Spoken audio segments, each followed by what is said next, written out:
স্বপ্নের আমেরিকা। আমেরিকাতে এসে সবারই একটা টার্গেট থাকে যে নিজের একটা বাড়ি কবে হবে।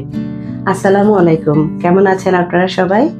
আজকের ব্লগটাতে আমি আপনাদেরকে যে আমেরিকার বড় শহরগুলোতে এখন যেরকম আমরা সবাই জানি যে বাড়ি কেনা যেমন ধরাছোঁয়ার বাইরে চলে যাচ্ছে, বিশেষ করে হলো যদি কেনেও যায় সেক্ষেত্রে রিপেয়ারমেন্ট অনেক হাই হয়ে যায়, অথবা বাড়িটা হয়তো মন মতো হয় না। তা আমার কাছে মনে হয় যে ছোট শহরগুলোতে বাড়িগুলা কেনা একটা বেটার অপশন। এটা এমন না যে আমি ফ্লোরিডার ছোট শহরগুলাই স্পেসিফিক্যালি বলছি, এটাও হতে পারে আপনি যেই স্টেটে থাকেন সেটার যদি বড় শহরের পাশে অন্য যেই সিটিগুলা সেগুলোতে আপনারা দেখতে পারেন। আপনাদেরকে একটা আইডিয়া দেওয়াই হচ্ছে আমার আজকের ব্লগটার মূল উদ্দেশ্য। তো আমি আজকে একটা আমাদের ছোট শহরে একটা স্পেসিফিক এরিয়াতে একটা কিছু বাড়ির দাম আপনাদেরকে দেখাবো।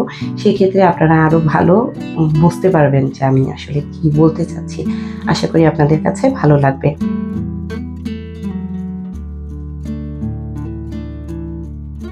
আমরা দেখা যায় যে নিজেদের চাকরির সুযোগ সুবিধা অথবা বাচ্চাদের পড়াশোনার কথা চিন্তা করে যে জায়গায় থাকি তার বাইরে আমরা বাড়ি দেখার চিন্তা করি না। কিন্তু আমি নিজে পার্সোনাল এক্সপিরিয়েন্স থেকে এবং অপিনিয়ন থেকে আমার কাছে মনে হয় যে আমেরিকাতে যেভাবে বাড়ির দাম বেড়ে যাচ্ছে এবং যেরকম হচ্ছে, সেক্ষেত্রে যারা বাড়ি কিনতে চান তারা ছোট শহরগুলোতে দেখতে পারেন। অ্যাটলিস্ট না থাকলেও ওখানে আপনি যদি বাড়ি কিনেন সেটার ভাড়াটা দিয়ে আপনি যেখানে থাকছেন সেখানে অনেকটা কাভার করতে পারবেন।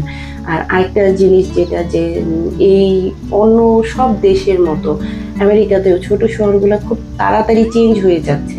যেমন আমরা যে শহরে আছি 5 বছর আগে আমি যে এখন এখানে পিছনে আপনারা কিছু অ্যাপার্টমেন্ট বাসা দেখতে পাবেন।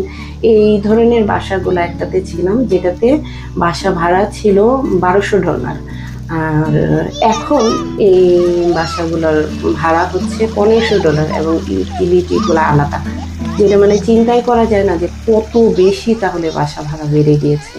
এবং এখানে আগে যেটা ছিল যে মানে মানুষজন কম ছিল, কিন্তু আস্তে আস্তে দিন দিন এখানে মানুষজন আসার পরিমাণও অনেক বেড়ে গিয়েছে, যে কারণে দেখা যাচ্ছে রিয়েল এস্টেটের বিজনেসগুলা এবং বাড়িগুলা অনেক বেশি হচ্ছে।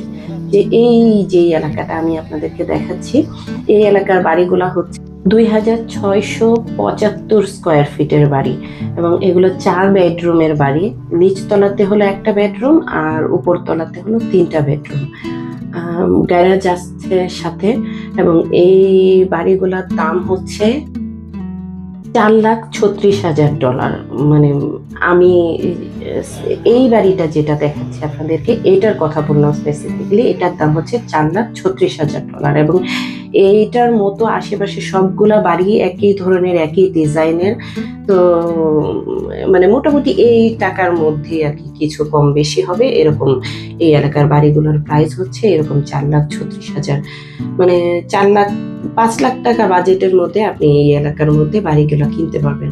এবং আমি বাড়িগুলো দেখেছি, আমার কাছে মনে হয় একটা বড় ফ্যামিলির জন্যও যথেষ্ট মানে স্পেসিয়াস বাড়িগুলা এবং যথেষ্ট সুন্দর বাড়ি এগুলা।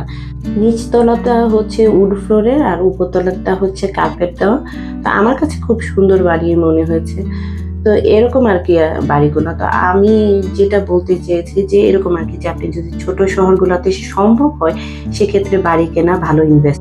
আমাদের এক ফ্রেন্ড 2011-তে এখানে আমাদের এই শহরে, সে নাকি 2011-তে $60,000 দিয়ে একটা বাড়ি কিনেছিল। আমরা তাকে চিনি। তার বাড়িটা হচ্ছে 2 বেডরুমের 2 ফ্লোরের একটা বাড়ি। সেই বাড়ির এখন দাম হচ্ছে $2,00,000 বেশি। আমেরিকাতে বাড়ি অনেক কিছুর উপর নির্ভর করে, সময়, তারপরে হচ্ছে লোকেশন, অনেক কিছুর উপর আমরা জানি এগুলো। আমি শুধু জাস্ট একটা গড় ধারণা দেওয়ারই চেষ্টা করেছি।